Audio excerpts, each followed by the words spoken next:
Hello all, welcome to Shirdi. షిరిడీలో old Shirdi అనే గ్రామం ఉంది. షిరిడీలో జరిగినవన్నీ కూడా ఇక్కడ కళ్ళకి కట్టినట్టు చూపిస్తారనమాట. ఇప్పుడు మీరు చూస్తున్నది ఖండోబా మందిరం. మహల్సాపతి అందులో పూజారిగా చేసేవారు. ఆయనే మొదటిసారి బాబాని ఆ గుడి దగ్గర ఆవో బాబా ఆవో సాయి అని పిలిచారనమాట.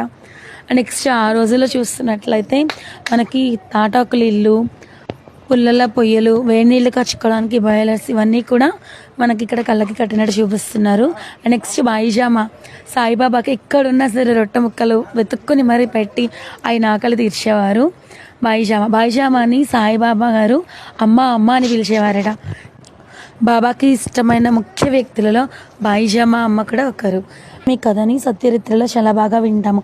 కుమ్మరి పని చేసుకునే ఒక కుటుంబము బాబాగారిని ధ్యానిస్తూ ఆ మట్టిలోనే తపస్సు చేస్తూ ఉన్నారట. నుంచున్న చోటే ఆ ధ్యానంతో మొత్తం మట్టితో కప్పిపోయారు. ఇక్కడ చూస్తున్నట్లయితే షిరిడీలో జరిగే ఉత్సవాలు.